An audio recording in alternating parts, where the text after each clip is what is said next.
മലയാളികൾ വളരെ പ്രതീക്ഷയോടെ കാത്തിരിക്കുന്ന സിനിമയാണ് പേട്രിയറ്റ്.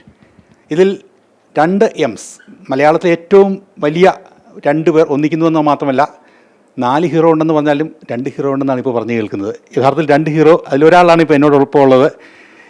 വലിയ പ്രത്യേകിച്ച് ഫഹദിൻ്റെ കെമിസ്ട്രി അറിയാവുന്നൊരു ഡയറക്ടറാണ് മഹേഷ് നാരായണൻ. അദ്ദേഹത്തിനൊപ്പം വേറൊരു വലിയ ക്യാൻവാസിലേക്ക് അഭിനയിച്ച സിനിമ മമ്മൂക്കയുടെ ഒരു ഡ്രീമായിട്ട് തന്നെ മാറിയ ഒരു സിനിമ എന്ന് അദ്ദേഹത്തിൻ്റെ വാക്കുകളിൽ നമുക്ക് മനസ്സിലാക്കാൻ പറ്റുന്നത്.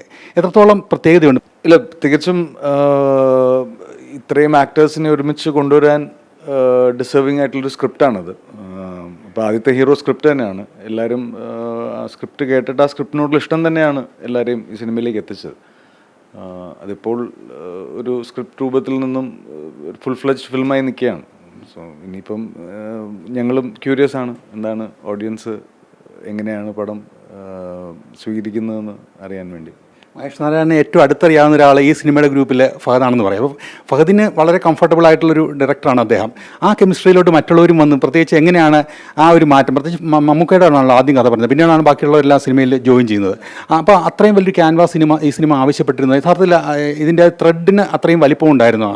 തീർച്ചയായും ഇത്രയും ആക്ടേഴ്സിന് ഡിസേർവ് ചെയ്യുന്നൊരു സ്ക്രിപ്റ്റ് തന്നെയായിരുന്നു.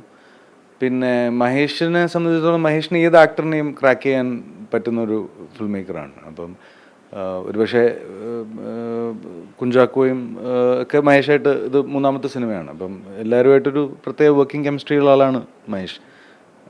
എല്ലാവർക്കും അത് ഇഷ്ടപ്പെടും. ആക്ടേഴ്സിൽ നിന്നും കറക്റ്റ് പെർഫോമൻസ് എക്സ്പ്ലോയിറ്റ് ചെയ്യുന്നൊരു ഫിൽം മേക്കർ തന്നെയാണ് മഹേഷ്. ടേക്ക് ഓഫ് അല്ലെങ്കിൽ സി യു സൂൺ, മാലിക്, പല എക്സ്പെരിമെൻറ്റ്സ്, അതിനകത്ത് ചില ഗ്രേ ഷെയ്ഡുള്ള കഥാപാത്രങ്ങളുണ്ട്. ഈ കഥാപാത്രത്തിൻ്റെ പറയാൻ പറ്റുന്ന വിശേഷങ്ങളൊന്നും പറയാൻ പറ്റുമോ? ഇല്ല, ഇനിയിപ്പോൾ ഒന്നും പറയാനില്ല, ഇനി തിയേറ്ററിൽ കണ്ടാൽ മതി. പെരിസ്കോപ്പ് പോലുള്ള ചില സാധനങ്ങൾ, ശക്തി സൊല്യൂഷൻസ്, ഇതിനകത്ത് ഫഹദിൻ്റെ ഒരു റോളെന്ന് പറഞ്ഞാൽ ഒരു ടെക്നോക്രാറ്റ് ആണോ എന്താണതിൽ? എല്ലാം കണ്ടാൽ മതി. എന്തായാലും മറ്റൊരു കാര്യം, ഒരുപാട് രാജ്യങ്ങൾ ചിത്രീകരിച്ചിട്ടുണ്ട്, ഒരുപാട് പെർമിഷൻസ് വേണ്ടി വന്നു. അതിൻ്റെ ചിത്രീകരണത്തിൻ്റെ ഒരു വെല്ലുവിളികളൊക്കെ എന്ന് പറഞ്ഞാൽ അത് മലയാളികൾക്കൊരു വിരുന്ന് തന്നെ ആയിരിക്കും അല്ലേ യഥാർത്ഥത്തിൽ?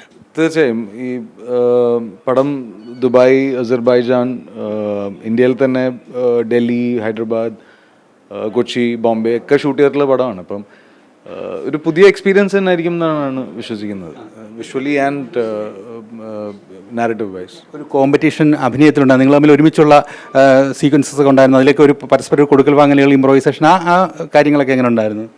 ഇല്ല, സ്ക്രിപ്റ്റിലുള്ളതാണല്ലോ നമ്മൾ ചെയ്യുന്നത്. അപ്പം അങ്ങനെ ഒരു കോമ്പറ്റീഷൻ അല്ല. സ്ക്രിപ്റ്റിൽ ആ സീൻ നന്നായി വർക്കൗട്ട് ആകുക, അതിൻ്റെ എല്ലാ ചുമതലയും മഹേഷിന് തന്നെയാണ്. അപ്പം മഹേഷ് കറക്റ്റായിട്ട് നമ്മളെ ഗൈഡ് ചെയ്യുമായിരുന്നു. ഒന്നും കൂടെ ആവശ്യമുള്ളപ്പം 1 more പോവുക, അല്ലെങ്കിൽ ഇൻറ്റൻസിറ്റി കുറയ്ക്കണമെങ്കിൽ അങ്ങനെ കുറയ്ക്കുക. അപ്പം എല്ലാം കൺട്രോൾ ചെയ്യുന്ന ഒരു ഫിൽം മേക്കർ തന്നെയാണ്. അപ്പം അയാളെ ട്രസ്റ്റ് ചെയ്ത് നിൽക്കുക എന്നുള്ളത് തന്നെയാണ് ആക്ടേഴ്സ് ചെയ്യേണ്ടത്. എന്നാലും സിനിമയെക്കുറിച്ച് വലിയ പ്രതീക്ഷകളാണ്. കഴിഞ്ഞ ദിവസങ്ങളിലൊക്കെ പ്രകാശ് വർമ്മയായിട്ട് ബന്ധപ്പെട്ട കാര്യങ്ങളൊക്കെ ചോദിക്കുമ്പം ഇതിൽ നിങ്ങൾ തമ്മിലൊരു കെമിസ്ട്രി എങ്ങനെയാണ് വർക്കൗട്ട് ആയത് ഈ സിനിമയുടെ മൊത്തത്തിലുള്ള ടോട്ടാലിറ്റിയിൽ? അല്ല, അതാ പറഞ്ഞത്, സ്ക്രിപ്റ്റ് ഡിസേർവ് ചെയ്യുന്നതുകൊണ്ടാണല്ലോ. ആ സ്ക്രിപ്റ്റിലെ കഥാപാത്രങ്ങളായിട്ടാണ് ഇൻട്രാക്ഷൻ ഉണ്ടായിരുന്നത്. അപ്പം അത് ടു ഗ്രേറ്റ് എക്സ്റ്റെൻറ്റ് അത് അച്ചീവ് ചെയ്യാൻ പറ്റിയെന്ന് തന്നെയാണ് വിശ്വാസം. ഒരു കാര്യം അവസാനമായിട്ട്, രംഗണ്ണനാണ് നമ്മൾ ഏറ്റവും അവസാനം അഴിഞ്ഞാടിയ കഥാപാത്രമായിട്ട് കണ്ടത്, നമ്മൾ മനസ്സിൽ നിൽക്കുന്നത്. ഇത് ഒരു മലയാള സിനിമയിൽ മറ്റൊരു നാഴികക്കല്ലാകാൻ സാധ്യതയുള്ളൊരു സിനിമയാണ്. അതിനകത്ത് ഫഹദിൻ്റെ ഒരു ഇൻപുട്ട് എന്താണ്? ശരിക്കും പറഞ്ഞാൽ ഏത് രീതിയിലാണ് അതിനകത്ത് കോൺട്രിബ്യൂട്ട് ചെയ്തിരിക്കുന്നത് സിനിമയിൽ? ഇത് കണ്ടിട്ട് ആൾക്കാർ പറയേണ്ടതല്ലേ, ഞാൻ തന്നെ എന്നെ പറ്റി എന്ത് പറഞ്ഞുകൊണ്ടിരിക്കാനാണ്. അപ്പോൾ പടം കണ്ടിട്ട് ആൾക്കാർ പറയട്ടെ.